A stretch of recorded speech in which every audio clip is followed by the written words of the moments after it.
take home the gold. He could be too far. No, he's kicking. Oh, what a catch! Puts a spicy forehand out in front of Naomi Morsilla. Wu for the win. Team Canada. Garrett Wu! Santos with the layout grab. Oh, that fantastic grab. The claws of Chaffer. Canada just became the world champions. One of the only things you have to bring to an ultimate tournament is your cleats. My name is Danie Proby. I'm one of the co-hosts of Ultiworld's Huckin A podcast, and I play for Vancouver Traffic. I am the most forgetful person. All of my teammates will say it. I have lost so many passports, my wallet, and my cleats. Every time that I'm at a tournament, I forgot my cleats, and I have to go pick up a new pair. The only options are soccer cleats and football cleats, and they just hurt and don't perform. Tokai cleats are specifically designed for Ultimate with a cleat pattern for the game's sharp cuts and a durable, breathable support build to keep your feet and ankles protected and comfortable for longer. That's why they are the preferred cleat of elite players like Robin Fenning, Kayla Hilton, and Britt Dos Santos. And these are three players that have definitely outcut me on the field when they're wearing these cleats. Get your new favorite cleats today at tokai-ultimate.com. Canada and the rest of the world. You're listening to the Huckin A podcast. I'm one of your hosts, Theo, living in the Limestone City, Kingston, Ontario. And I'm Danie Proby. I'm from New West, BC, or otherwise known as the place of the first penitentiary in British Columbia. And we are your coast-to-coast guide for all things Canadian Ultimate. I'm not sure if that's true, but I know that there's a very historic penitentiary in New West, and they're like really obsessed with it. But I do think it was the first capital of BC. Technically. I don't think you'll have fact checkers coming for you related to this penitentiary information, so I think you'll be okay. Okay, that's good. How are you doing? I'm excited for this weekend is how I'm doing. So I'm fired up. Apparently I'm going to see a certain someone on from the podcast this weekend. That's pretty cool. But I get to play kind of the first tournament here. I already played once against TC Mix, but actually playing the first full tournament with Local 613. Is pretty exciting. So it's gonna be a good weekend of so far. Actually, I'm not even gonna talk about the weather. I'm not even gonna bring it up. I won't either. Yeah, I think it's gonna be exciting to see how the U24 team stacks up against your team when we're in full force. We're missing quite a few people, so hold your horses there, Theo. Get ready for a battle of the century. Very, very excited to play against your team this weekend. So that is definitely something that's been top of my mind. Can I air a grievance right now? Because I know that this is something that like a lot of people have the same frustrations when they're people that travel a lot. Can I use this space? Yeah, go. I'm not sure. To vent. I have no clue what you're venting about, so let's get it. I was just on the phone with Visa and Air France, and so it's top of mind basically. But so I booked my flight to Worlds. I'm like, la la la, it's the flight I wanted. Close my computer. I get an email notification that I got the flight that I wanted. Yes. Okay, great. 5 minutes later, another email comes in that my changed flight has been approved. And I was like, I didn't change my flight. And I log in and it's like, I was charged the difference of the two flights, $600 plus a $200 change flight fee for a flight that I didn't want, nor did I want it to change to this thing. And so then I call Air France. I was like, what the heck happened? And they're like, you changed it. I'm like, I absolutely did not change it. I don't even want this flight, nor would I spend an extra $800 when I could have just canceled it and rebooked it. Like I would not have done that. And he's like, okay. Hold on one moment. If I were you, I would book the flight that you want now because they're kind of filling up quickly and I'll get right back to you. He goes on the other line. La la la la. I booked the other flight. He comes back. He says, oh, actually, we cannot cancel your original flight. So don't tell me you're booked because you already two flights changed now. it. Yes. So he's like, you already changed it and you can't change it and cancel it. And I was like, I didn't change it. I don't want that flight. And it's been a back and forth battle. I've been trying to talk to Visa about it. They're like, well, you have to talk to the airline. And the airline says you have to talk to Visa, whatever. So I'm out $3,500 right now. And I actually have 0 flights. Like I went on Air France and neither of these flights exist anymore. Maybe because of the dispute, they like canceled them on their end, but they didn't send me any money. So $3,500 for 0 flights at this exact moment. I'm frustrated. I think you should be more than frustrated. I think you should be very angry. I guess that's an emotion with frustration because being out, how much? $3,500? Yeah. Yeah, you're going to get that back though, Sucks. right? I hope. Yeah, I mean, I'm going to keep trying. I'm using like the nice approach and saying, thank you so much. I am so confused, blah, blah, blah, blah, blah. But if that doesn't work, I'm going to sick Ari's dad on them. I've never seen that man lose a customer service battle in his life. Plus, he's a lawyer. So I've got him waiting in the wings. I'm trying to see if I can kill them with kindness first. And if not, I'm going to send out the big dogs. So that's plan 1B. 1A is the kindness. That's plan Joel Niddickman. Wait, how do you say that last name again? Niddickman. I think I will openly admit now that I'm pretty sure I said it wrong when I commentate Ari's game. I'm sure he gives me a hard time about that. Did I tell you that we're changing our names? To what? Nikobe. Wait, legally. Wait, both of you are? Yeah. That's a little easier on the tongue if I'm, were to ever commentate one of Ari's games again. I know, that's what we're saying. We're making it a little bit easier on our future offspring. So, yeah. Isn't that cool? It's fun. I brand new me. I mean, new year, new you. So, Danie and Nikobe. How do you spell that? I mean, it sounds like it should be an I on the end. It does. N-A-K-O-B-I? N-I-K-O-B-Y, rather. N-I-K. Because it's his, okay. N-I-K, and then for me, O-B-Y. Nikobe. We'll see. We'll see how it lands. Your kids might get called Kobe at some point. And that's a byproduct that we're okay with. Kobe. So maybe your kids will be good basketball players. That is actually pretty cool. And I appreciate that you're announcing it to the audience as well. Soft launch. You gotta. It's painful to change your name though, no? Like, isn't there so many documents? It's a bit of documentation for sure. You have to change over all your IDs and all of that stuff. So it's a slow process. I would expect it to take a year or two probably to get everything fully officially changed over. But speaking of soft launch, we have a lot of Frisbee coming up. It's the beginning of our ultimate seasons. We're seeing rosters being dropped. We've got Sunflicker results. We've got TUX Preview. We've got high school recap. Ultimate season is here. So we're going to head to the news after a quick break. We now have breaking news. Welcome to the news section. We are going to kick it off with Sunflicker results. If you don't know what Sunflicker is, it's a tournament, a mixed tournament in Kelowna, BC. So we often get quite a few teams coming from all over BC and also Alberta. So it's pretty fun. Teams are sometimes thrown together, or existing mixed teams will go and use this kind of as their first look at the season. So lots of Canadian teams, obviously all Canadian teams from what I could tell. And yeah, I was there playing with Forever Young, which was really fun. I'm going to skip right to quarters. So quarters, we had Forever Young versus Mind the Gap. So Forever Young was my mixed masters team that's going to Pan Am's in Dominican. And also playing CUC Masters. And we were playing against Mind the Gap, which is kind of like a North Shore, North Vancouver type team. So Cole Keffer, they have Malcolm Bryson join them, Aiden Weeb, Akaya Blair. So very, very strong team.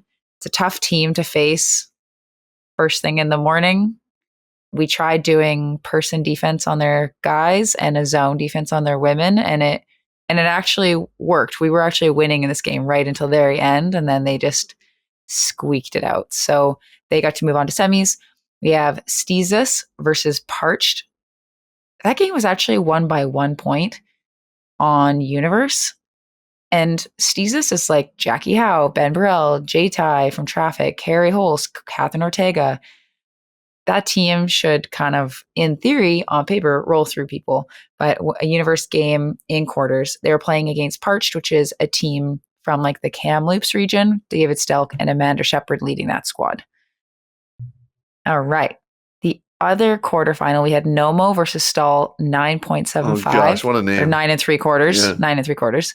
So Harry Potter themed. So Noma has team players from Edmonton like Sarah Norton, David Hochhalter, etc. And Stahl 9 3/4 had like Amanda Ho, Bobby Staniforth, and some Victoria people actually. So there was Nate Lamb playing, and then we also had Tessa from Victoria and also Terry Whitehead from Calgary. So that was a Battle of Alberta / Vancouver Island, and Nomo ended up winning that battle. I think I don't have the score here, but anyways, in the other quarterfinal, we had Red Tail versus Lit, and Red Tail ended up winning that game 13-9. So Lit has players like Nikita and Leah McNamara, veterans from EU Vic, and yeah, Red Tail ended up winning that and making it all the way into semis. So semifinals, we have Red Tail versus Nomo. So the Battle of Edmonton, these two teams have a storied history. They played against each other a lot. I think Nomo used to always kind of win that matchup. And then since then, Red Tail has kind of been winning the battle a little bit more, bringing a little bit more like big energy on the field. And so they end up winning that game 13-8 and make it to finals. The other semifinals, we had Steezes versus Mind the Gap. So kind of a Vancouver battle. And the scores are not updated on the site, but Steezes won the game. So one thing I do want to mention about the quarter with Steezes and Parched, I played against Parched with Forever Young, and we also won that game on Universe, but I feel like Steezes should have done better than Forever Young based on kind of their personnel. But I can say with full confirmation that 99% of their team was out clubbing the night before, because I saw them all crushing it on the dance floor. So you were there as well, crushing on the dance floor is what you're telling me. I don't know. My sources tell me. Maybe that's a story for the subs only. Oh gosh.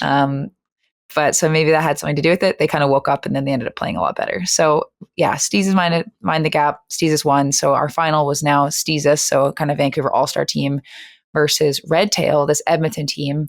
And Steezes was rolling the whole game. They were up. They looked in control, but then a bit of a late collapse. Edmonton started taking advantage, building their confidence, and then all of a sudden we had Universe Point. People were surrounding the fields. Pretty fun atmosphere.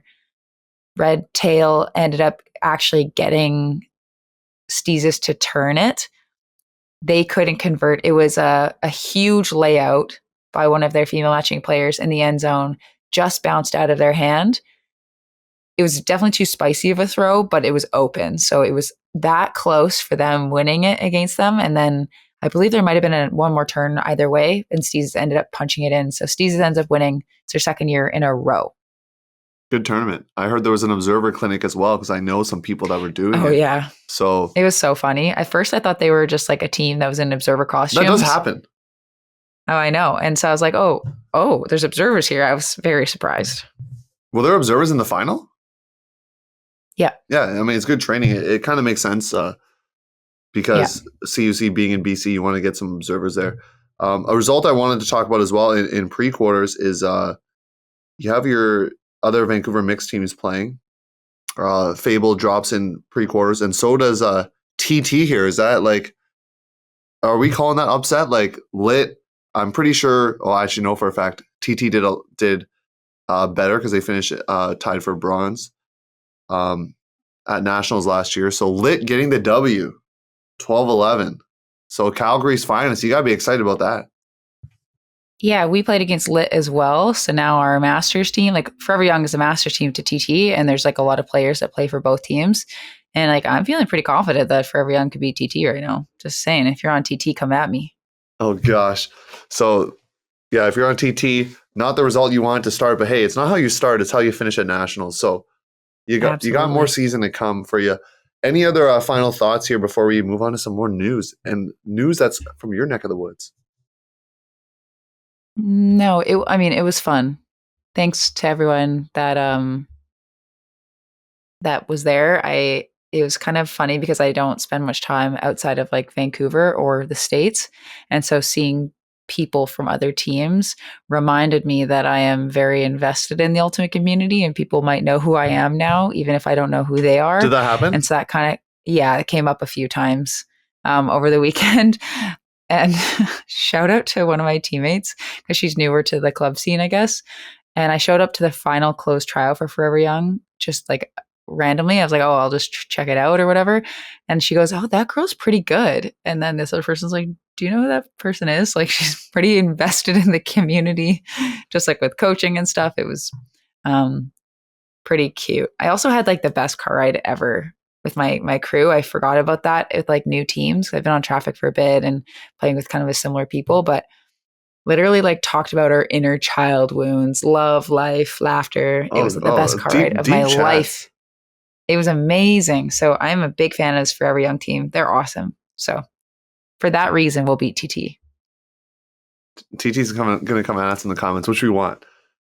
Speaking of TT and other teams, you can sign up for nationals right now. So register. I saw that pop up. So if you want to register, you can go do that. And we'll see you there in BC. And remaining in your neck of the woods, some rosters dropping out here. Don't see the traffic roster just yet, but Furious George roster's out. Red Flags roster's out. So we'll talk about the Furious George roster first.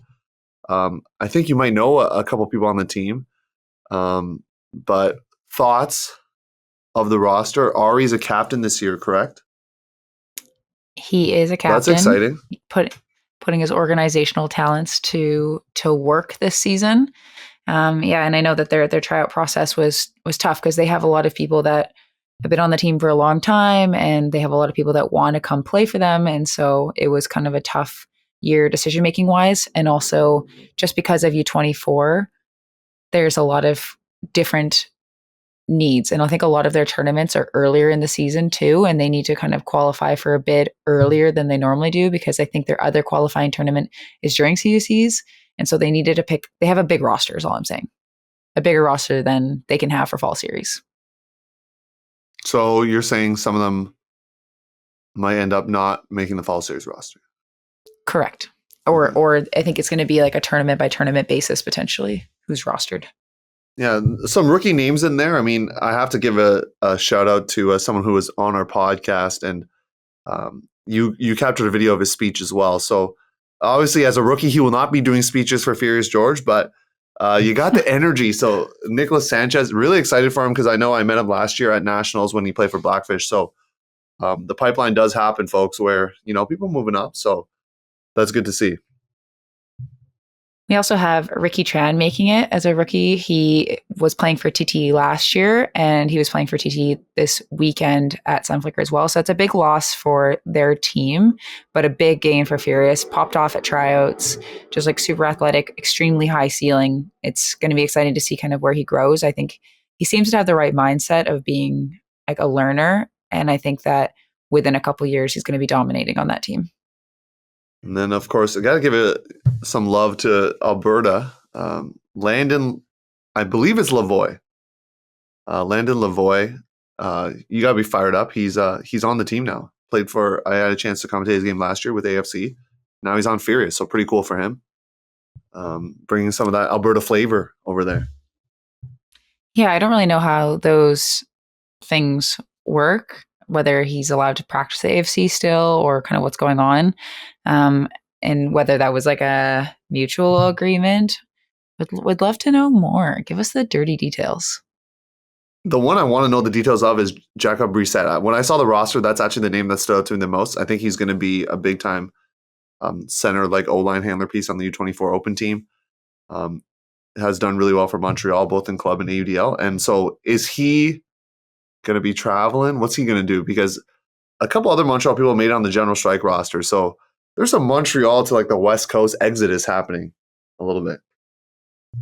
We don't hate to see it. So it's going to be an exciting year for Furious. They're going to be going for it. They're going to be going for gold. They're going to be going to make nationals again and make quarters, I believe. So it's going to be fun. Red Flags roster was also dropped. If you haven't seen their roster drop, we need to shout out Kali Mott for this because she's an incredibly talented artist. She has like an art Instagram page too, and she just does some really creative cartoons and drawings.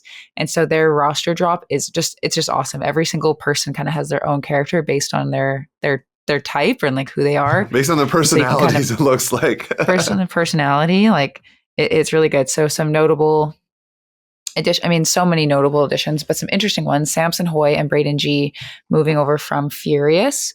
We have Avery Lee Pies joining their practice roster squad. So there's quite a few people playing on practice rosters, again, because of the massive U24 kind of group that we have in Vancouver. A lot of these teams are kind of like decimated for part of the season. So the practice roster is pretty big. Lauren Sitafung and Danae Jan, they were pickups last year for Flag for fall series. They're both still in high school. So Lauren Sitafung actually ended up making the full roster. Philip Craggle, new addition, U24 mixed player, going to be playing mixed now, makes me happy. And then Carrie Holst. So kind of a fun, high, tall, big bombing player. Going to be exciting to see her rip it up in the mixed division. The graphic is, first of all, the best roster graphic I've seen. Second, or I would say 1A, 1B with, I believe it was Washington Element, did like a Taylor Swift themed roster graphic, like a CD cover, and that was like banging as well. That was like really good. So we do like the really creative roster drops. Collie, I don't know how long this took you to do, but it looks like it took a while. Like you have to draw, you have to draw each person, and like to figure out what should I draw this person so they don't all look the same. Like every single person looks different. Yeah, it must have taken a while, but worth it. It's getting some buzz. So yeah, lots of people in the comments. People are stoked. Even Good Bones Creative dropping a "This is dope." So a fellow creative getting excited about it. Yeah. Speaking of things to get excited about, do you have any exciting news for us with the New England men's regionals? Well, I think it's exciting for teams not named McGill, unfortunately. So McGill, you fizzled out on us. You won your first pool play game big against MIT. Didn't even know they have a team, 13-7. And then this is actually the one that set them like to a certain path. But losing to Brown 15-14, like that's tough. That's super tough. So they head into there's like a second place of each pool, which is what they ended up in. So they defeated UMass B, and this is not a typo, 11-10. So there was some buzz on Discord in the chat because they were like, McGill's only beating UMass B by 1. So, maybe that was a sign of things to come for them. At 3 o'clock, they played their quarterfinal for second place, and they lost to Tufts 13-7. So they went to Saturday night knowing that they had to basically win out to get themselves a spot at Nationals. They were playing in the fourth place quarterfinal in the first thing in the morning. And unfortunately, they lose to Dartmouth Pain Train 12-9. And it is painful for McGill because they do not qualify. There were 4 bids this year. We thought maybe, there was a chance. I mean, there was a chance. But unfortunately for them, it is not going to work out. Tufts ends up taking the last bid over Northeastern 13-12. There's actually a really good video of it on Reddit you can check out by Charles Cleary, Unchuckable on Reddit. He does all these cinematic kind of films, so it's kind of cool to see a game-to-go universe point, like cinematic style. It was kind of cool. So McGill, better luck next season. It's I'm sad because I had hopes for them. Yeah, I feel like their team's youngish, right? There wasn't like I think they lose some people, but Mary. they're a solid program. They'll be back for sure. Okay, good. Yeah. It was a good run. Maybe next year. And annual reminder ad nauseum, college teams. Figure out what to do for next year. We keep saying, just do it. You got to do it. Well, keep being annoying unless you do it. But hey, this is the pipeline to college. We're going to talk about the Canadian High School Championships. I had the opportunity to commentate it. Seeing some of the talent out here, first of all, if you play that tournament, you better be trying out for your club team because there's lots of good players out there. And if you're the club teams, I know Rob Grundy, for example, of Toro fame, U20 coach, he was watching, so he'd probably get his scouting on as well. So make sure that you go and try out. So quickly just go through the results. Some notable ones from pool play. Mitchell Montcalm out of Sherbrooke. They were able to defeat Sturgeon to get the second spot in Pool A. So that's pretty cool. Adam Scott, which we'll talk about later. They're pretty dominant in pool play. They only gave up the most points they gave up in a game was 6. Games were to 13. In Pool B, Le Coude. This is actually a cool story, Dan, I got to tell you. So I met one of the former members of the Bare Naked Ladies, who's a coach of Likud. And so, no, yes, no way. Andrew Cregan. I'm not joking to you. So in the Google sheet that they sent us, he was like, I used to be, you might know me from the band Bare Naked Ladies. That's what I used to be in. I'm like, this is so cool. So his like sons play. He actually helped start some of the Ultimate there in Moncton. Some of the players he's coached, who the audience might know, is Marty Gallant and Alec Arsenault. So 2 New Brunswick people that he's had some ties in getting into Ultimate. So Likud actually goes 2-1. I believe they were the 15 seed overall. So the 15 seed overall, they finished 2-1, which allows them to get to the quarterfinals. You got to be fired up about that. Unfortunately, that means a team that was seeded higher has to drop, and that's North Albion. They don't win a game, so they go 0-3. Pool C, Bowmanville's cleaning up here. Ajax gets a win to put themselves just a little bit higher in the consolation standings. And in Pool D, things go to seed. So everything goes as normal there. And then we have quarterfinals. We decided to stream, this is some background for the audience, we decided to stream Bowmanville SJR because SJR, St. John's Ravenscourt, had a lot of or can't say that actually anymore, Team Manitoba Open and women's players. We can't say mofo anymore? Hey, I'm not going to be, I'm just going to let you know that I was told by someone on the Ultimate Canada board who may or may not have been commentating with me that said, Theo, if you say mofo on the air, don't say it again, but you're going to say Team Manitoba Open or women's. So all I'm saying is I'm calling them Team Manitoba. So I thought the game would be close. Unfortunately, it wasn't. Bowmanville just like stormed them with their zone look. And yeah, it was crazy. 13-3. Calvin defeats Mitchell Montcalm 11-6. Etobicoke defeats Notre Dame 11-8. And then Adam Scott defeats Likud 13-6. So there were no real upsets in the quarters at all.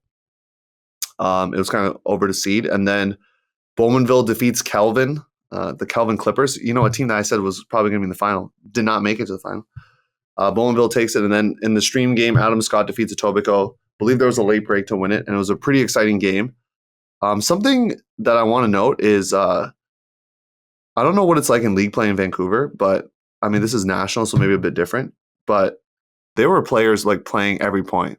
Like it was there were some teams I didn't see like half. Like I had the list and half the roster wasn't playing. Is all I'm saying. So you know, we got some feelings about that. We've talked about that before on the podcast, I believe. So it's tough, especially because it's high school. It's not even club. So I'm hoping that the coaches, outline expectations and those things. I'm not going to tell a coach ever how to coach, but yeah. It's hard because like if you want to get everybody in and you have a couple stars that just make the game flow better when they're on the field and you see the other team playing their stars every point, you definitely feel the pressure to do so too. I wonder if there could be like a mandatory rule that like every player needs to get into the field like every X amount of points just for this tournament, because I feel like it's a school-based team. It's high school, so yeah. To fly or whatever to this tournament and to not see the field in these games is tough. I mean, it happens in other sports, so I get it, but I understand. It's near and dear to my heart that everyone gets a little PT. As someone who did not get a lot of PT back in the day, so you know how it is. So I'm going to continue with saying we interview Adam Scott later in the main event, and the coaches are great. They actually share a lot of insight. A couple players come on as well, so make sure you stay tuned for that. But Adam Scott takes the final 13-4. Kind of a blowout. Well, wait until I tell you this. Half was 7-0. And the score was eventually 11-0 before Bowmanville scored its first point. Oh my gosh. So I don't know what was in the Kool-Aid there for Adam Scott, but they went up big and like they just didn't stop. It was kind of nuts to see. I've never seen a final like 11-0. Like it's kind of shocking. I didn't expect to sometimes in pool play games as a commentator, I expect to riff-raff and just talk about some random stuff if there's a blowout. Did not expect that in the final. So no kidding. Wow. Yeah. I mean, congrats to you, Adam Scott. And then Ajax, another a team out here in the consolation round, they defeat Sturgeon 12-10. The rain was actually coming down towards the end of the semifinal round for the top 8, so it became a factor. Teams during the bye before finals had to go and get like shade or shelter in the community center and kind of just dry off. So one thing to note as well that's jokes to me is that high school national championship happens before OFSA, which is like the provincial championship in Ontario. So it's kind of funny to me that Adam Scott's national champions before they have a chance to become 2-time provincial champions. Oh, yeah. Yeah, you'd think that would be, you'd have to do provincials first to get seeding, but it's just the way it goes, I guess. Yeah, they're going for 2-time OFSA champs, so good luck to them and the rest of the teams going. Last thing for news is a little AUDL. Danie, are you potentially going to be at an AUDL game this Saturday, or is that not in the cards anymore with the TUX schedule? You don't want to say on air. Potentially, we might be able to make it work. It kind of depends. We will be talking about the TUX schedule later, so it depends on how well we do on Saturday, because the AUDL game's at 4. Yeah, when I was like going to commentate, I thought, it was at 7, so I could play all of TUX and then go, drive from Brampton to Toronto and commentate, but it's actually at 4. So once again, we'll talk about the schedule, but if there is a crossover, I won't be able to play it. So the Toronto Rush, they went down to New York and Boston and unfortunately came up with 0 dubs. So a tough showing for them, but I know they're going to want to, of course, bounce back this weekend against Montreal. Montreal is going to face its own, both teams actually are going to face their own levels of attrition in terms of like who's suiting up because of U24 commitments. So both, obviously the mixed team being at TUX, but also the open team, correct me if I'm wrong here, is doing something this weekend. Ottawa, I think, or something, or a training camp of some sort? Yeah, so the Rush is not rostering any of the U24 players, but the Royale is. Okay.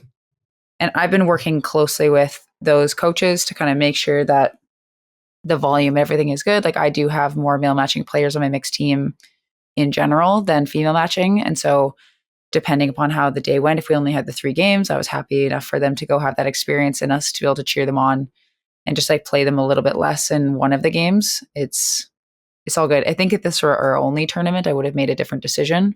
But yeah, so that's kind of how that's going. For the Royale, they are missing all of their U24 open players. So they're kind of in a bit more of a pickle. Yeah. Yuan Cohen there, for example. Yeah. So it'll be an exciting game. One team obviously will get their first W. Montreal hasn't played a game yet. Toronto, you don't want to start 0-3 because you only play 12 games. So you're, by my calculations, a quarter of the way through. So you don't want to start 0-3. So this is actually a pretty big game for both teams. Yeah.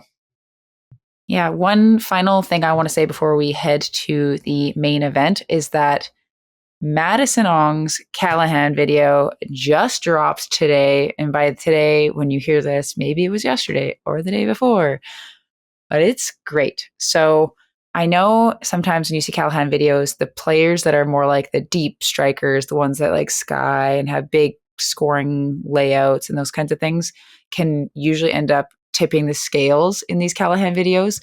But if you watch this video, it was also edited by Mika Kurahashi's brother, Kaito Squance, which is really cool. And so Squance is you her watch brother? this video. Oh. Yeah. I commented his game last year. That's cool. Yeah. And so you'll see kind of how impactful she is on the field. It's just like she's like literally the quarterback for the team, and the video is hype. So check it out. Give her some upvotes. Send her some love because she's the dopest. I kind of said it in some of my posts, but she's just an incredible player and an incredible leader. So she deserves all the hype she gets. And not the only Canadian video out there, if I'm not mistaken. Wasn't there a UVic video as well, I think? Petnuzzo? Oh, yes. Sorry. We have JP, Justin Petnuzzo's video. That was hype too. I mean, that was actually hype too. Yeah, both of them, they're hype. Well, it's just differently hype because he's that type of player that I'm talking about where he gets all those layout blocks and stuff because he's like that D-line kind of grinder. And they have a lot of footage of them because like Nathan Kalakovic goes down with them to Santa Barbara, for example, and just films UVic. And so there's just a ton of footage. And yeah, his video is great. So 2 Callahan videos. JP's was posted a couple weeks ago, I believe, but Maddie's dropped today.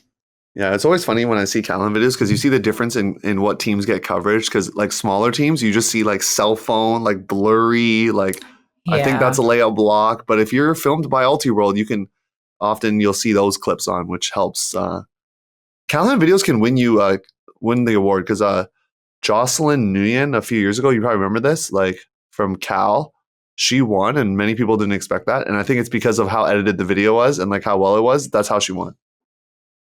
I think like even back in the day, Jesse Schaffner didn't win. Melissa Rafter won. Oh yes, that was like maybe the year or two before that. Yeah, and that was like shocking because Jesse Schaffner like still killing it out. Was like a player of the decade in college, like the most memorable player of that whole era. To not win Callahan, robbery. Yeah, that's what happens with the video. So McGill, maybe you'll put in a video. Ottawa, I guess you played in the USAU series, so you can make a video as well.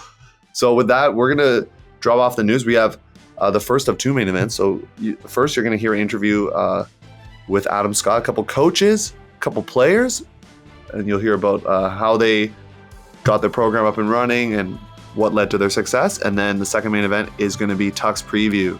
Let's go. Spring college season is here and the warm weather is on its way. That means it's reversible season. Breakmark is giving away free reversibles for teams that order a bundle. With prices starting at just $75, it's the best way to have your team looking game ready this spring. And reorders get a 20% discount. Get started today at breakmark.com. We're here for our first of two main events on the podcast this week, and we got the national champions Adam Scott CBI Lions in the house. Pretty excited to have all of them on. So we got two coaches, we got two players, so that's pretty exciting. So we'll get each of them to introduce themselves and then talk about how they got into Ultimate. So we'll start with the players. Tori Palmer, let's start with you. Okay, so my name is Tori Palmer. I'm one of the female players on the Adam Scott Ultimate Frisbee team. I am a female handler, and I also rotate positions in the cup. Cool. And how did you get into Ultimate, by the way? Like, what got you started in the sport? I started playing Frisbee when I was about 6 years old. I was involved in the Pole Junior League here in Peterborough, and then I played till up to, I think, the age of 12 when I couldn't play anymore. And I just kept playing throughout like school, like elementary and intermediate. And then I just continued playing Frisbee throughout the high school years. Sounds good. And then we'll go to the other player, Ben, here. Yeah, so my name is Ben Moher. So I'm a grade 12 at Adam Scott, and I was on the Frisbee team. So I played as a male handler as well as a member of the Cup. So a lot of the time I was playing Monster. And then I was also the Spirit captain for the male side. So I started playing Frisbee in elementary school back at Queen Mary. So that's where I started off my Frisbee days before I headed back up here to Adam Scott. So I played in grade 9 for Mr. MacVichie. So that's kind of where I first started to really find the love for Ultimate that I have now. And then COVID kind of shut us down for a year, but we were back at it grade 11 where we made our officer run. And then, yeah, just kept sparking from there. So, and here we are now. There's a theme happening here with the junior players starting early in their lives. So that's something to note. Glenn, let's go with you next. Well, I started a little bit earlier than these guys. I think the late 90s when I started playing. And then in the early 2000s, Peterborough started a league under a gentleman, Cam Taylor, kind of started up Peterborough Ultimate. And there's at the very start, maybe 4 or 6 teams. And we would, and then also play just a lot of pickup Ultimate in a place called Nichols Oval. I mean, every Sunday you could go there and start playing. And there's some really strong players who went to the Nationals back then. So they knew about it at that level. And then early in 2000s, before I had kids, I used to play a little bit in touring with those players, and it sparked my joy of it. It's just such a great sport, and really fueled me. So when I got into teaching, there was no Ultimate league in Peterborough. I mean, there was no Ultimate, and actually, one of our captains, Carson Burns, his father, Chris Burns, used to teach at a school called Crestwood. So I went to Chris and I said, Chris, we need to start Ultimate at the high school level. So that year there was no league, just Chris and I starting playing some warm-ups, playing at an indoor dome. And then for teaching reasons, I had to leave Peterborough.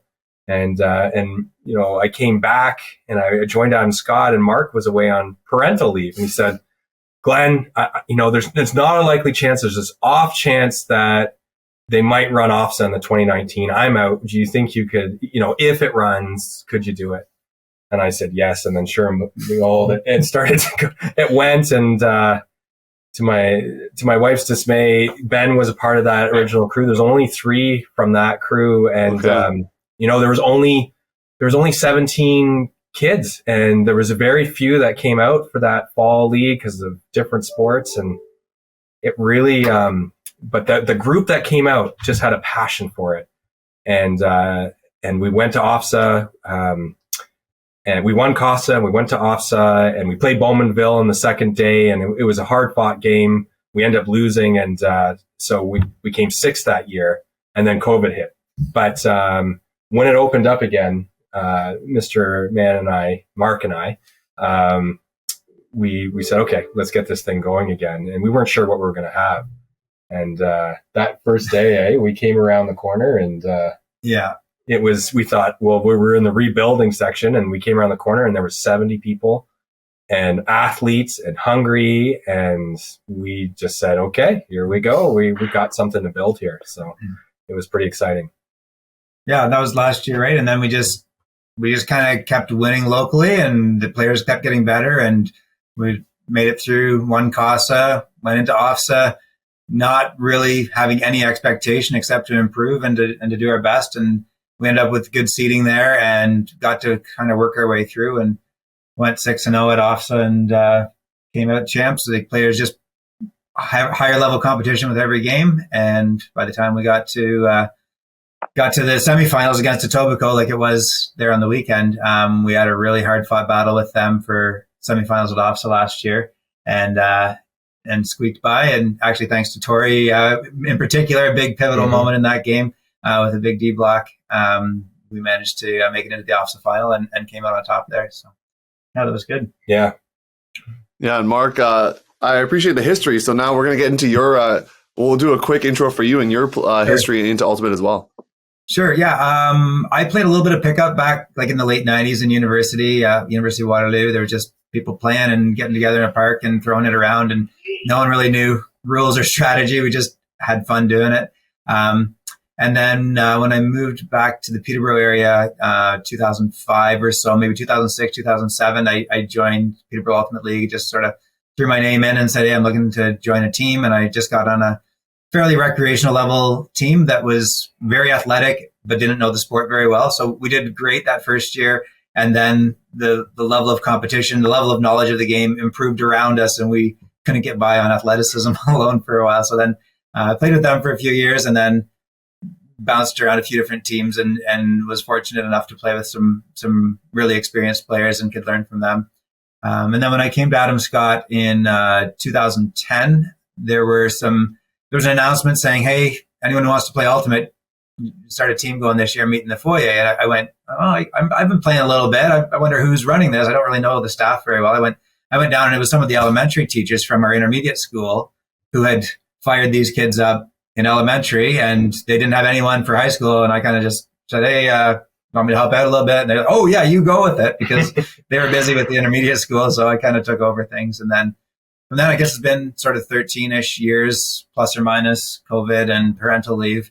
But yeah, we've always just kind of relied on whoever we could to support us, and we've had great staff along the way, including some parents. Carrie Kitely for a couple of years, who plays pretty high level Ultimate along with her sons, and a few others over the years. And then when Glenn was in the building, and we'd known each other growing up, and we sort of came back together on this, it's been great. So yeah, I still play recreationally.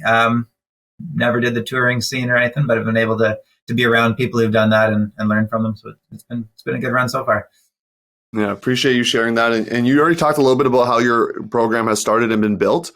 So I want to know a little bit more about this. It's off the cuff question now for the coaches. So for recruiting, you mentioned 70 plus students like at the tryouts. I've heard from the Winnipeg schools, Ultimate's very we're going to say it mainstream in quotes, very mainstream there, and it's very respected. Certain schools, that's not always the case. So what's kind of ultimate like at your school in terms of the hierarchy of sports there, and how do you get kids to come out and try out? So I'll let the coaches answer. I can go back in history a little bit, and then Glenn can chime in. Like, so I think for a number of years, it was, maybe kids who didn't play other sports or didn't have experience with, the other spring sports that were going on, and they were looking for something fun to do, or they'd kind of caught the bug in elementary. And so it was a good mix of kids who maybe weren't playing a lot of other sports, who weren't in a certain club or crew, and they sort of found each other, and it was a kind of a community for them. And I think, and then over the years, you kind of get all of a sudden, these kids played Pull Juniors. They went with intermediate school. They did well. They actually know the sport. They come in with some good experience, like our two guests here with us. And then I think last year we kind of hit a tipping point with just, there must have been that critical mass of friend groups who play other sports together, who also play Ultimate, and they showed up and we showed up, and it was hit the road running kind of thing. So yeah. I mean, both, it's interesting because not many people, both Mark and I, oddly enough, and we didn't set out to do this, but we actually went to school here, both of us.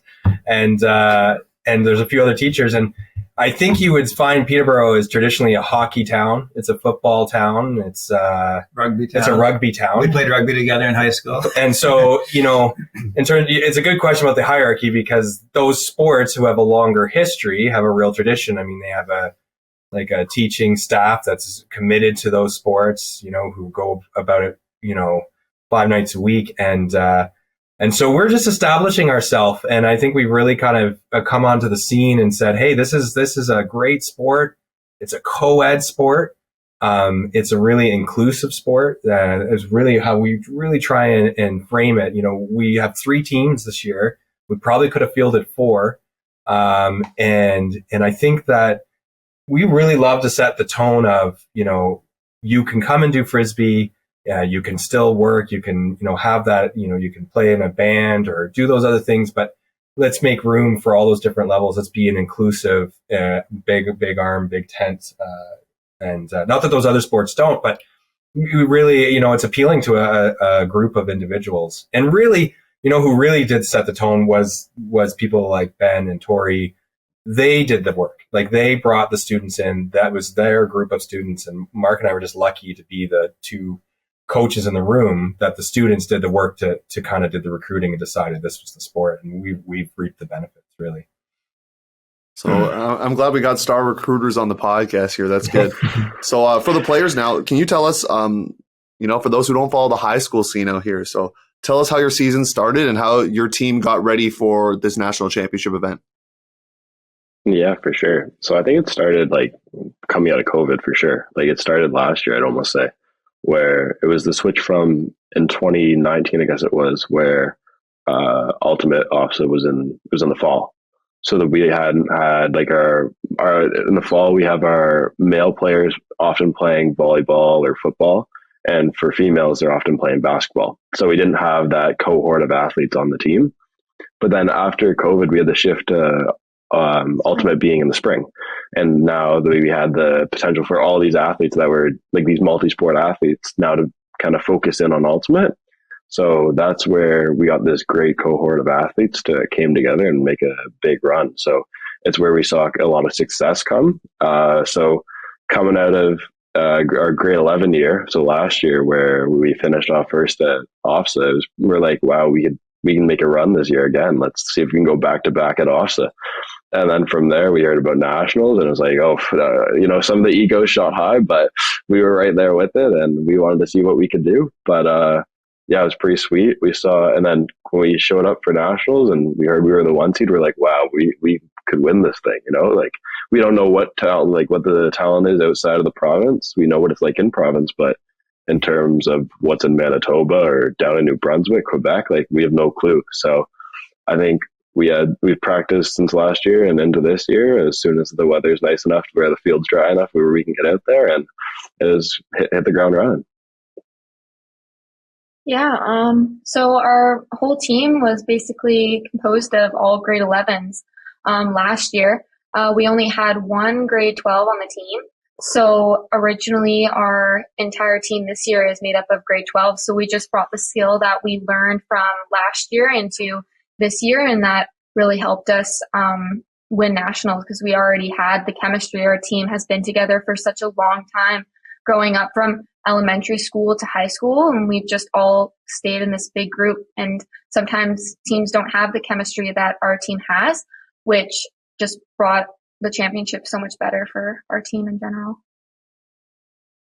Yeah, I mean, we thought you would have heard this in the news if you're watching this right now, but first appearance and first title in the first time they've been in the tournament. That's like pretty impressive stuff. So speaking of that, so for the coaches, it is your first national tournament as a school here. What was the mindset going into it from your perspective? What were you kind of talking about together and then, telling to your players? I mean, Mark, to add, we went in wanting to win it. Like, we felt that we had the talent. We had just not only the talent, but the positive attitude and the work ethic of because Mark and I, we both have young families. We can't be there, but they're putting in the time when they're not in the. We started inside in our gym, practicing, and early as we could. And but it's clear that they didn't just show up and waiting for us. They're putting the work in and throwing the disc around and talking and just generally athletes and staying in shape. So we had that mindset. I think last year when we won OFSA and we literally hadn't lost a game, we felt we really felt we deserved a place and that we were going to show up and do our best to make a mark at nationals. Yeah, and I think we didn't. I think what the message to the players was, we don't know. Like, we know we have the potential to do something here, and do we want to try to do something here? And it seemed like we kept getting yeah, and we didn't know what it would be like going into the Saturday the pool play, but we showed up. And we played hard, and everyone played hard, and everyone on the team was a part of it. And we managed to come through our first game back to back to a second game, heading into a third an hour and a half later. And we just kind of felt like we were building some good momentum again. It felt a little bit like it did at OFSA last year, where we had a really good first day and we swept our pool, and we said, okay, we got through day one. Now we're in the top 8. What are we going to do here? And the message amongst us all was, development time is over. It's time to perform. Like, here we go. And, we got on the bus that morning and just said, like, what are we here to do? And, if we're here to have a good time, that's great. But it was pretty unanimous. We're here to win this thing. And so that was the mindset. And we just said, think about that. And we're going to do what we can here. We got to do one game at a time. We knew our first game that day was going to be tough. We saw that team from New Brunswick play the day before, and we were really impressed. And I remember, anyways, I won't say I didn't expect us to win. I didn't expect us to win. Actually, I didn't. I thought we had the potential, but I certainly, it wasn't an expectation. I knew it had to be a game at a time, and we would keep showing up, and that's what we did. And partway through that quarterfinal game, we knew we were in a good position, and we're kind of watching the games on the other side, seeing who was coming up next. And then we knew it was going to be a tough fight with the Etobicoke. They brought it hard last year, and we played hard against them in exhibition play. And we knew it was going to be a tough match, and it certainly was. And then, yeah, it's really interesting from a coaching perspective when you're watching these athletes, because you get, as you're putting these lines out and you think about the skills that you practice all season and the strategies you put in place and what you're trying to develop. It's ultimately, it's hard as an athlete who's played for years. You can't be out there. You can't, and to watch, those players on the field, they rise. This team just continue to rise to the occasion. So if they felt the pressure, and it's really neat to see them rise to each opponent and take it to the next level. And it's really like the level of athleticism. I can't say from the Adam Scott players. I don't know, even in my prime, if I can do what I'm watching them do. It's really quite amazing. Good shout out there for sure. And in pool play, the most you gave up was 6 points. I'm looking here at this sheet. So Going through pool play pretty dominant, giving up only 3 goals to Mitchell Montcalm. They only scored 3 on you there. Sturgeon as well. So really strong showing, obviously through pool play and then into the bracket. Glenn dropping off for a second. That's fine. So because I'm going to ask the players the next question anyway. So for those who've never been at this championship, tell us what it was like playing in it. Because you played OFSA, but this is different because you're playing teams from, as you mentioned, Manitoba, New Brunswick, Quebec. So tell us about the atmosphere of the tournament. Whoever wants to start can go ahead. Yeah, I can start there. So I think going into it, we had no clue what to expect, like at all. Like we had played pool play against our local schools with St. Pete's. We had played TAS as well as Crestwood. So those guys were like, that's what we were like used to. And then OFSA gave us a little bit more of an idea of what we might be getting ourselves into. But at the same time, it was like you're walking into the complete unknown. So we got there, first game of pool play, it's like this could go one of 2 ways, and it ended up going our way, and we're like, okay. It kind of just gave the weight off our back, I guess, and we could make ourselves at home and kind of see what we could do with it. And from there was, I'd say, kind of smooth sailing until we bumped into Etobicoke in the semis, and it was not the first time we've seen Etobicoke and been a competitive game. We saw them last time at semifinals again at OFSA, so. They're a strong team, so shout out to them. Like they've always been they're a strong program, strong team, and they fight hard. So it was a good game against them. Absolutely. I felt the same way going into nationals. Our team really didn't know what to expect.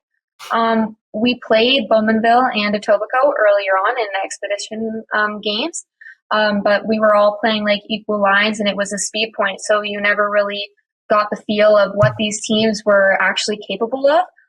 So even when we heard that they were in the tournament, we really didn't know which way the games were going to go, especially considering how it was such a close game last year at OFSA against Etobicoke. We didn't know how many of their players were still on the team, if we were going to have to work as hard as we did in the last games, and it turns out we really did, because it was a very close and hard game to compete against them with. But I guess it just worked out in the end. So. Yeah, that semifinal was a fun one for sure. And for the coaches here, we're going to jump into the finals. So finals about to happen. You get a bye, of course. You get some time to kind of rest up. What were you two doing in the bye? Were you game planning? Were you resting? Like, what are you doing out here before getting ready for the final? Yeah, go ahead. Well, yeah, the rain had started, so we had our shelters set up. We moved them over to Field 1 there and had things sort of set up, and then it started getting more and more wet. So we said, well, why don't we go in the community center? So most of the players, I think, were just sitting around there having some lunch. People were enjoying the color commentary from the previous game. They were watching themselves on TV and kind of getting the chuckle out of everything you put into it, Theo, and I appreciate that. Watching ourselves and feeling proud of ourselves, I think. But I think it was sort of we just played 2 back-to-back games, and it was time to just kind of catch our breath and just hang out and relax a little bit, give everyone a rest. And I think then, side conversations about what we want to do here, and knowing that BHS is a very, very strong team and a really rich history with Kevin and Chris and all the hard work they put into it. And we didn't know where it was going to go, but I think people had the mindset, we're here to do something, and we're going to do our best and see how it ends up. I think a lot of that. Glenn had 2 of his kids on the sidelines that he was taking care of as well. And one of them came up to me in the booth, by the way. I did. Yes, he would be unabashedly. He'll probably be in your spot in about 10 years. And it's very big. Etobicoke and BHS play 2 very different games. Etobicoke brings a high athleticism. They play a man. Brent's very big on the man. They're covering the ins. They're covering the unders and the outs. Really, it's a completely different brand of ultimate from BHS. BHS is a very strategic zone team, even into the end zone, all the way to their end line. They'll still play the zone. They'll play the zone, right to the end zone. They don't melt. Kevin really has them structured to that well. They play a really rules oriented game. Really strategic, and so 2 very, very different competitors. But one thing I will say is there's times where I feel like we could have 5, 6 true handlers on that field. And so against BHS, the ability to swing that around, move it up the field, bring it into the middle, and then move it out again. So two very different games. And part of it is just strategically playing those first points, seeing what you got, and calling a timeout if you need to, and readjusting. But it really was, they did really well. Yeah, just incredible. Yeah. Now to the players here. The start is everything you could ask for. So for those that don't know, the games were to 13, and they took half at 7. And I believe, if I'm not mistaken, you held an 11-0 lead, correct? The players probably remember this. So you held an 11-0 lead. So I got a couple questions with this. Let's talk about first, what led to your success to get to that lead? What do you think was the key driving force for that? I feel like coming out of the Tobago game, we knew like how strong the competition was. So we went into it like as hard as we could, and it ended up serving us well because we were pushing so hard, and we could taste it, right? We were so close that we just, no matter, even if our legs felt like they were about to fall off, you like kept putting one foot in front of the other. We were facing some injuries, whether it was calf cramps in the semis or an ankle rolled or whatever it might have been. But at that point, the adrenaline was kicked in and those injuries were not there. So I think just pushing it, sticking to our game, that served us well. I think also the rain, even though it was cold and we were shivering, and we practiced in the rain before we went to nationals. Usually sometimes teams will cancel practices. We played right through it. We talked to other teams that played Bowmanville earlier on throughout when we were resting up from the semifinals games to the finals game. And they told us that, like, watch out because Bowmanville likes the long hucks. They like hammers into the deep end zone. And when the rain just started pouring, it eliminates that completely. Like, your passes are unpredictable and you have to have good steady hands and good clean passes. And we find that, like, even when the rain was coming down as hard as it was, long hucks into the end zone was not going to work. And that just, our handlers are so strong that for us, we were able to pick off any times that they tried to huck it into the end zone, or our cup was just so strong, making sure we hit everything down that we possibly could.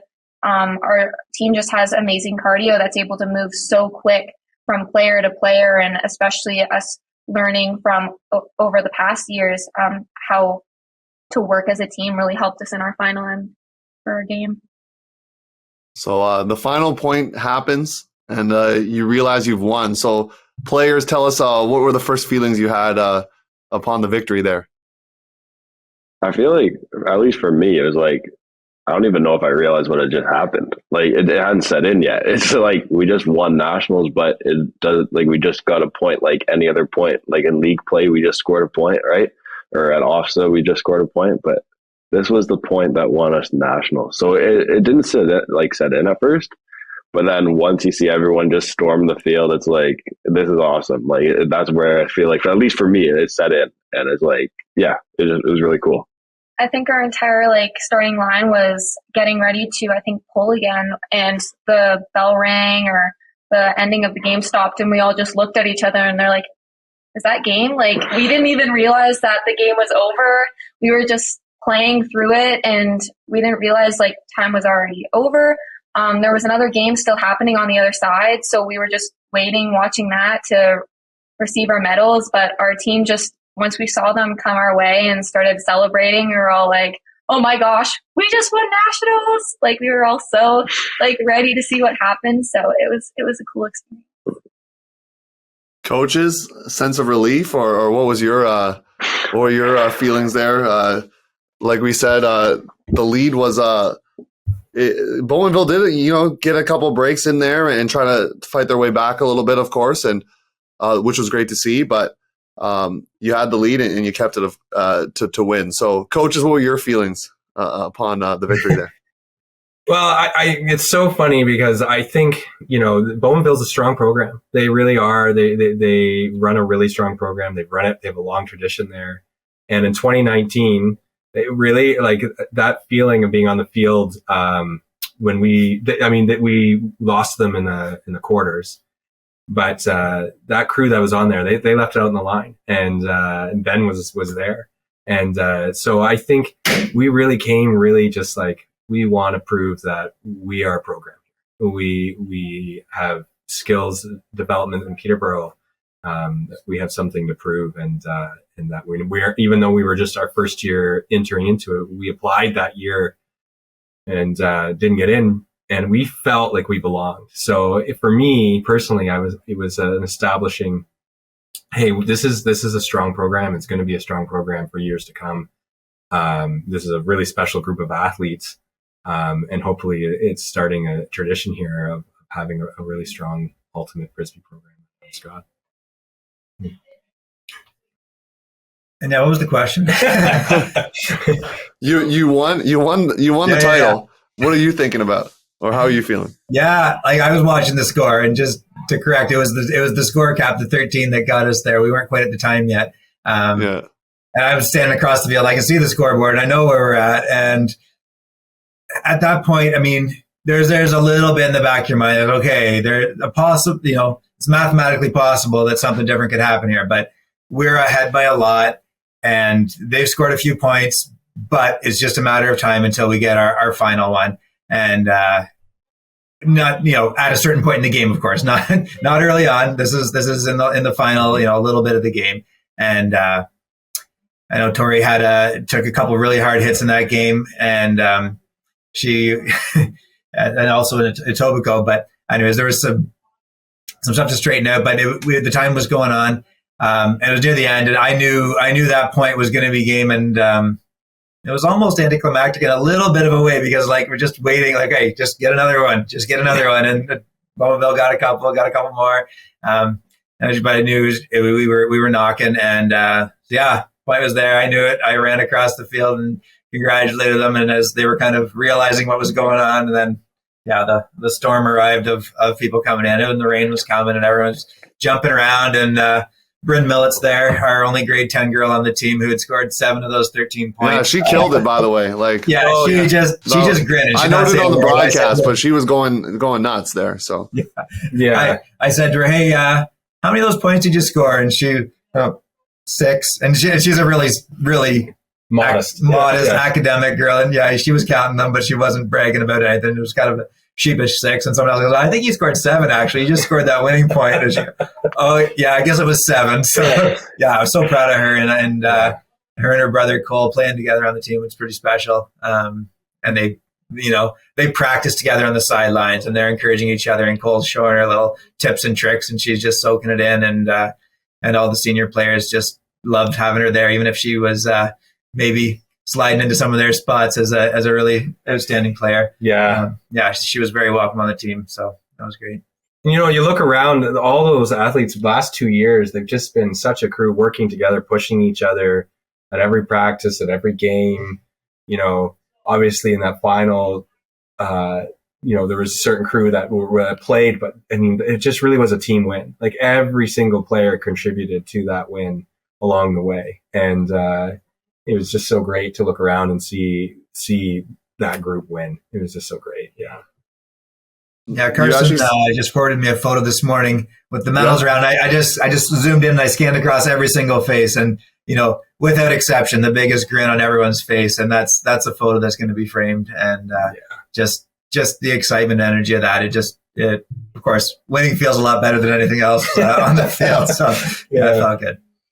Yeah, I do appreciate the backdrops that you have as well for those watching on the YouTube side. So you already segued into this. So coaches already kind of did their thing, giving some stories and shout outs. So players, your opportunity to do the same. So I know you could probably shout out the whole team, but just for the sake of time, we can't give a shout out to everyone. So any stories or things you want to share as we wrap this interview up here?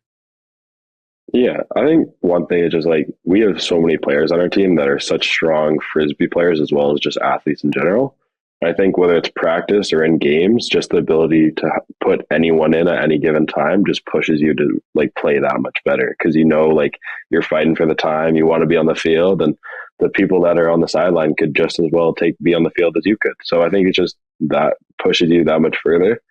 And then we have some strong starters that play. Like Cole Millets is probably like one of the best deep threats that we saw, both on offense and defense.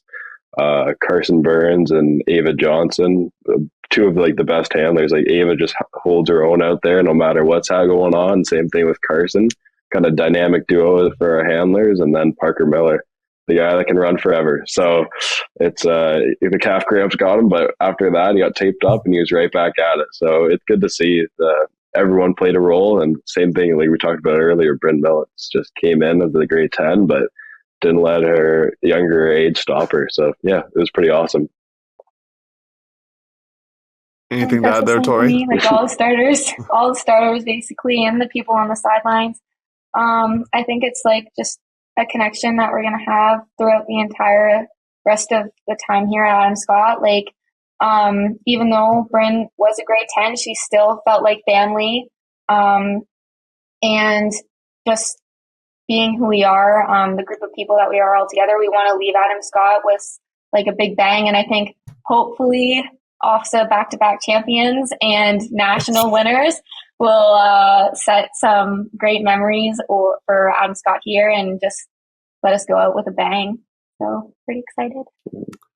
Yeah, I found it very curious that OFSA happens after nationals, but that's a discussion for another time. So Ben and Tori, you're both in grade 12, correct? Yes. And you're graduating this year? Correct. Yes. So are you able to kind of declare where you're going to school? So maybe some of these college ultimate programs listen to podcasts, maybe excited to find out where you might be headed. So that maybe you can drop down on the podcast here. Yeah, okay. You go first. So I'm hoping to go into a degree of nursing after high school. I haven't exactly decided which school I'm going to yet. I have till the beginning of June, but I'm in between staying here at Trent or Queens as of right now. So we'll see in the next couple of days or weeks until I make my decision. So yeah. It's like those football commitments where they got the hats. You know, you got the hats going on. We need some hats out here. Yeah, no. And then for me, I'm taking a victory lap. So Mr. Mann and Mr. MacVichie have to deal with me for one more year. All right, I didn't know that.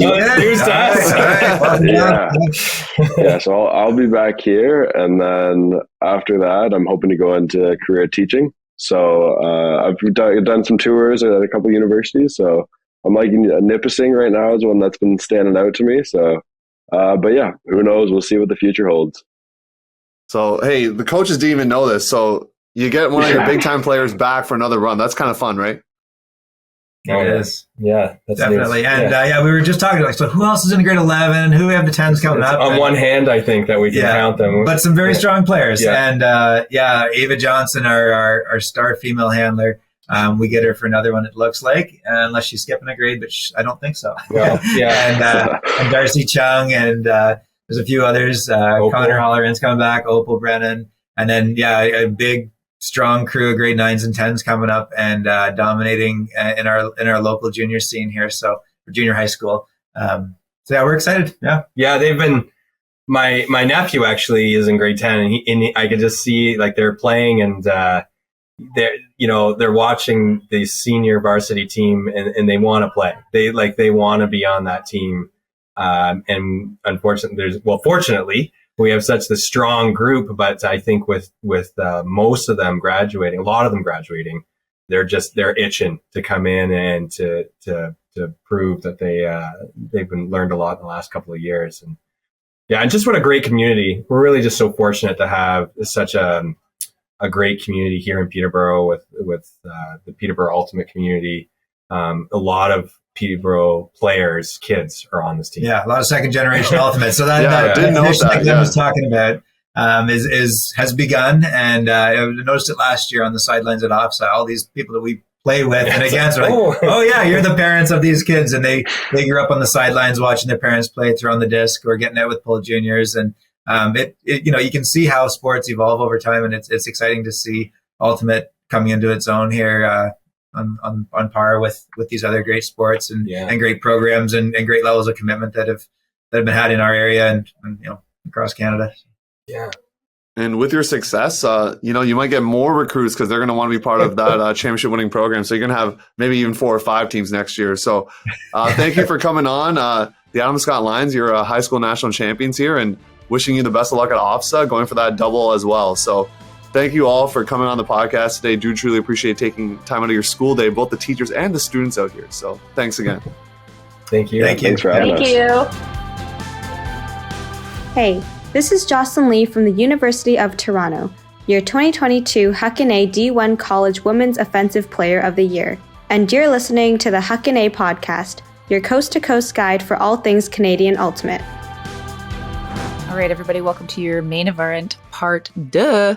We are doing the TUX Preview. So if you are one of the teams participating in this event and you see the master schedule, it is really hard to read. So not because they did a bad job or anything, but there's so many teams and all of the divisions. It's a real puzzle, but an exciting puzzle. So Theo, this is your neck of the woods mostly. Can you give us a rundown of all of the open teams to start? Yes, I'm now a former player in the open division, so it's kind of fun to say that. I will first of all concur with the schedule, the way it reads. For me, Google Sheet, a Google Sheet, just like fire, because then I can see it. You know what I mean? Like it's just a little bit easier. It probably makes your life easier too to put it on a Google Sheet. But anywho, Pool A, we have Hound out of Durham, Ontario. Too Bad, pickup team out of Toronto. Roy, and then we have Stud. We have 2 junior teams to wrap up that pool. So Stud and Uproar boys. Uproar being the B team of Toro. So that's pretty exciting for them to play against these adult teams. I'm excited to find out, who some of these good junior teams are, and so between Stud and Uproar. But I'm going to see Hound. I know I've been told roster not going to be as strong as last year, but I still think they're going to win this pool. I guess we'll go to predictions after. But Pool B has Pipe, everyone's new favorite team, I guess, from Toronto. Maverick, my old squad, Kitchener-Waterloo. Goose, also my old squad. The B squad of Maverick. So I am not stoked for them that they have to travel to Toronto to play or to Brampton to play each other. So I think a little switch probably could have happened there. And then Toro Open. So don't sleep on Toro Open over there, okay? They're going to think, it's just junior kids. Don't sleep on them. And then Pool C, which I think would be the hardest pool just because of the first 2 seeds, Phoenix and GT. And then Viper, which is a Masters team out of Kitchener-Waterloo area. And then Torontosaurus Rex. Believe they're Grandmasters, could be even more than Grandmasters, because I know they've been Grandmasters for a bit. So Grandmasters, you're out here representing. We love that. I just love the name Torontosaurus Rex. That's a good name, right? It's a great name. It is long, so it definitely is annoying formatting wise for these schedules, but it's a great name. I hadn't heard of this Pipe team until yesterday, and now it's all buzzy. I keep hearing so much about it. I know quite a few people now they're going to be playing for that team that were originally supposed to be playing for other teams. So I think it's going to be super interesting. I am definitely going to be watching this team more than any other team in the open division. What about you? I know we were kind of talking about it off air. We're both kind of putting our cash or our chips into the pipe train. But oh gosh, I've openly told the captains of this I really don't like the name. So Pipe, I'm telling you publicly, I'm not. I think there could have been some other names out there, but hey, what does it stand for? Because it's capitalized. It doesn't stand for anything. And why is it capitalized? It's literally Pipe. I don't know why it's capitalized. I'm sure it stands for something. Well, maybe it stands for something they just didn't tell me. So I always like to say what names I like and don't like. So anyways, in this format, it's interesting because the team with 5 teams, Pool A, your 3 seed automatically makes it. Whereas if you're the 3 seed or the 3 in the other pools, you actually have to fight for a spot in the quarters. Would be interesting to see if Toro can somehow get a dub and then also beat the other 3 seed, which is possible between one of the Masters teams, and they could make quarters. So Toro Open, I'm putting that into existence for you. We're not going to make our quarters picks or anything like that, but we are going to make, we'll make semis picks. Does that work, Danie? We'll make semis picks and then finals picks. Does that work for you? Yeah, I just think the top 4 seeds are going to make it through, and I think it's. Yeah, I agree. I agree to that. So I don't know how it works in the bracket wise, but if it could be a Pipe and Phoenix final, that's what I'm seeing. With Pipe winning. No, Phoenix winning. No, Wait, Pipe winning. Pipe winning. No, wait, Phoenix winning. I don't know. You're switching back and forth. Pick one. I know, because like there's quite a few U24 players on these teams, so I just have to remember who's going to actually be playing for them this weekend or not. I'm going to say Phoenix wins it all over Pipe in the finals. Okay, interesting. I am definitely not going to pick that. I'm just looking at the schedule here. You're saying your open knowledge of Ontario is stronger than mine? Yeah, just about. I'm actually going to pick GT to win their pool. And then I'm going to pick... Oh, GT and Pipe, I guess, would play each other in the semis, it looks like. So I will pick Pipe versus... Pipe versus Phoenix in the final, Pipe winning. So there you go. Okay, if the bracket so we have changes, the same then final. hey, like, yeah. Okay. Interesting. All right. Moving on, let's do the mixed division next. There's some new teams in here, so pretty interesting. Yeah, disclaimer, we will not pick the mixed division. As two people in it, we will not pick it. So I'm picking U24 to win. Okay, well, there you go. I mean, I guess I'll pick my own team to win too. So it's interesting because this is power pooled, which, Danny, before we even talk about that, you're probably stoked about that as a coach, right? Like that it wasn't going to be like a snake style where, you play like the 15 seed or something. Like you get power pool matchups. Yeah. So you got to be feeling pretty good about that. Yeah, we picked this tournament because we wanted to have some tough games and some easier games. So I think this still, in theory, should give us that. More better games is always better as prep. Yeah, so we'll go through the pools. Union out of Toronto, Crash, the second seed, Big Cat, and Crux out of Hamilton. The team you probably won't recognize if you follow Frisbee is Big Cat. So I tried to dig up some information to share with you folks about who they have. And so this is what I received from the tournament directors themselves. A mixed team from the GTA. Captain is some newbie named Andrew Carroll. Just kidding. So walls. And the rest of the roster made up some pretty talented players, including Brittany Dos Santos, past Union players, and a few other from various GTA clubs. So they're not really a number 3 seed, is what you're telling me. I think they're seeded even lower than that. I think they're seeded like 5, aren't they? Well, they're 3 seed in their pool. Oh, yeah. I think they're seeded... Yeah, they're seeded 5 overall. Overall, like seeding wise, Danger Noodle, they got the 2 seed. I told the captain I think they're a little high for a 2 seed out here, but when you win bronze and tie for bronze like you do, you get a high seed. You even see it above U24. So, Danny, do you think you should have been the first seed? Are you going to tell us that or no? I think it doesn't matter what our seed is. We got work to do either way. But I think Danger Noodle is going to be stronger than last year, and I know that their path at nationals was, I don't know, just there was a lot less resistance for them to get to where they got to at nationals last year based on kind of the path. But this year, I think they actually added a few more key pieces to their roster. That's what I heard. I'm quite excited that they're in our pool. I think it's going to be a really gritty matchup. And I know that they had tons of people at their tryout. There's a lot of buzz around this team. A lot of people are like, oh, well, this is like our U24 team. We're just kind of coming together. Haven't played together that long. All of these teams are new this year. Like, not new programs, but like just finishing tryouts. Some teams are even using this as their tryouts. So I think every game is going to be miscues. There's going to be lots of turns. It's going to be gritty.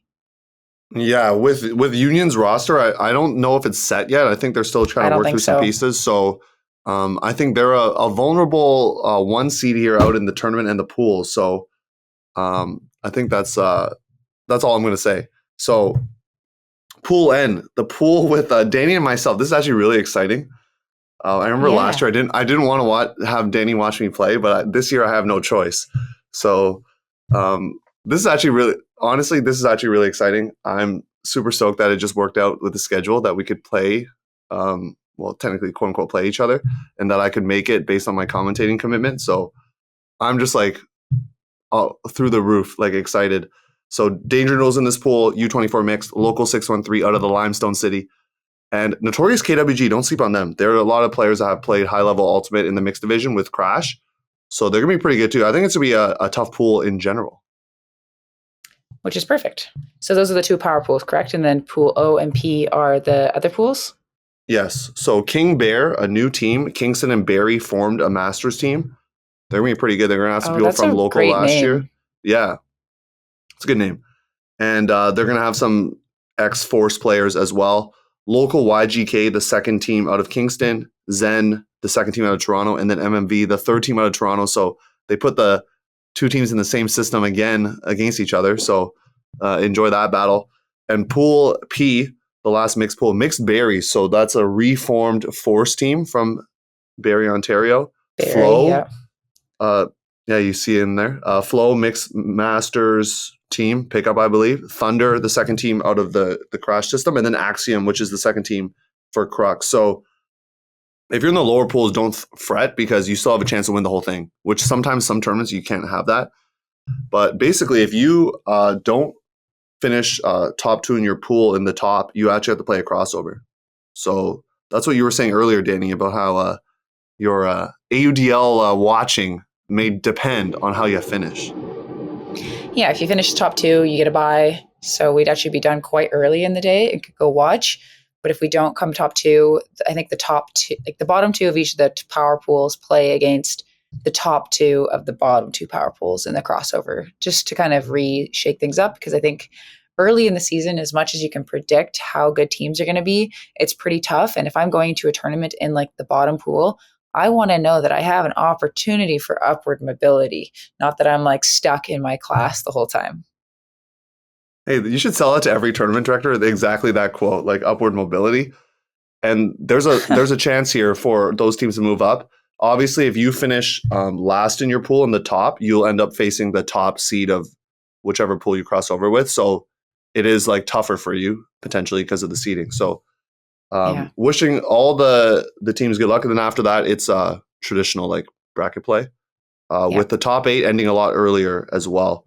Something we didn't mention before is the open division. Some of their games start really late. Like I think one time slot starts at like 12:30 or one like group. So feel bad for them starting a little bit later, but you know, it is what it is. Once again, we're not going to make picks except for that our own teams are going to win. Yes. Is that right, Dan? Our own team's going to win. Yes. I also want to give like a shout out to the people at Play with Spirit, the people organizing TUX, Blue and Ellen, because I emailed them like so early on in the season. I was like, I need to guarantee that I can have a bid for my mixed team and everything. And they've been really communicative with me along the way, which has been really helpful for my season planning.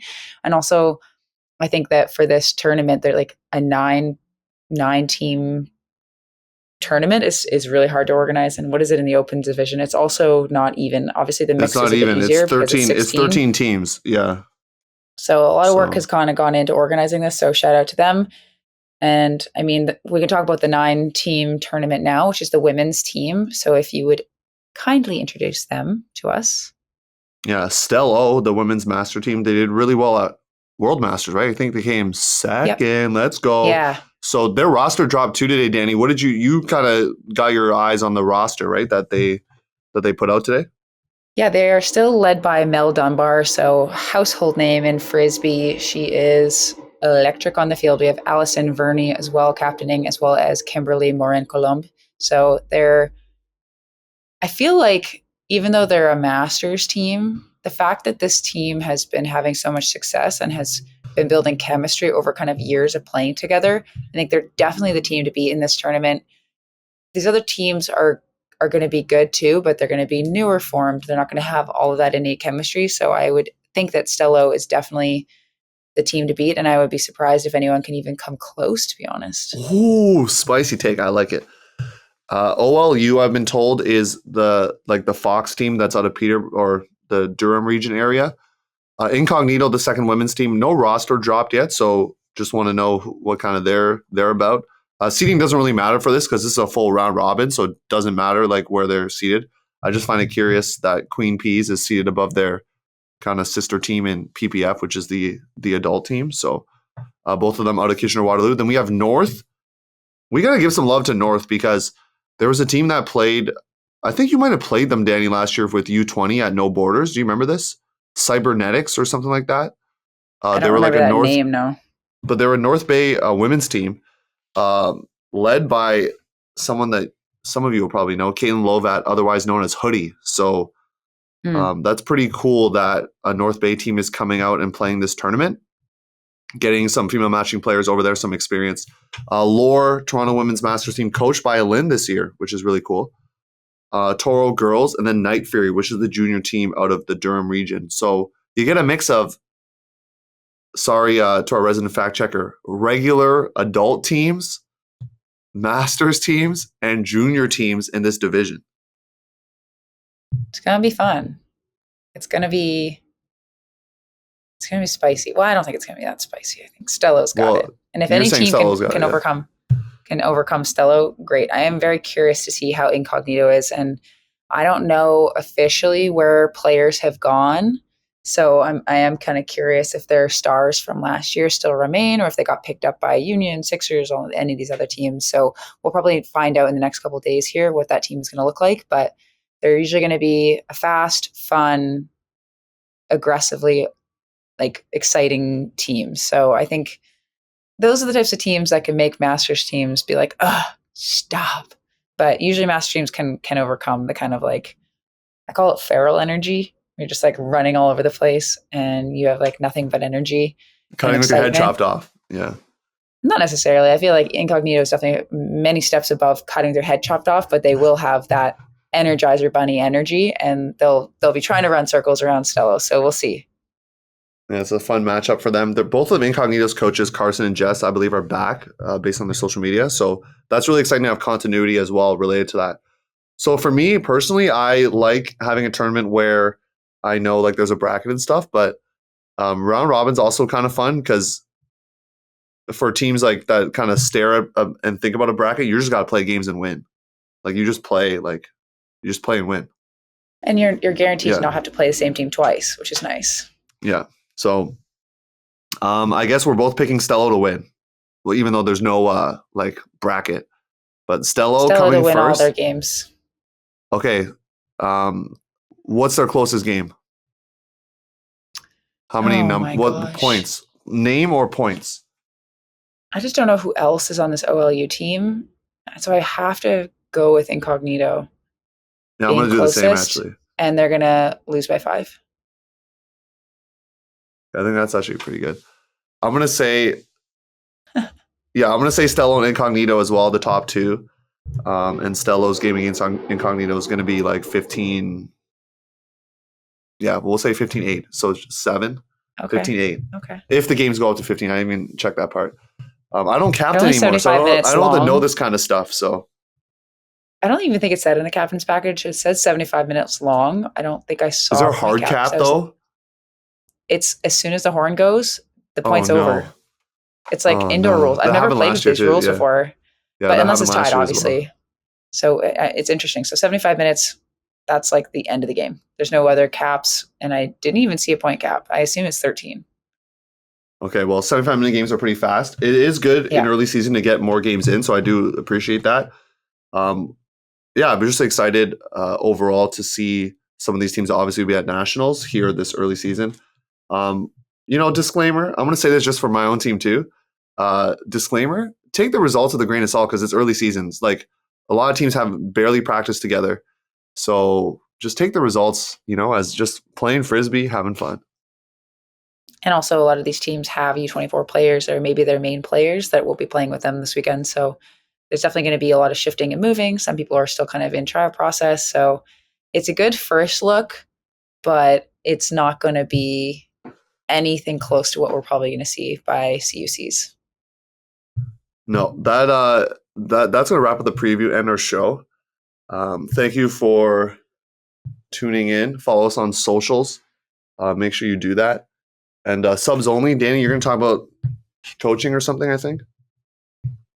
Yeah, I'll talk kind of a little bit about mindset going into this tournament.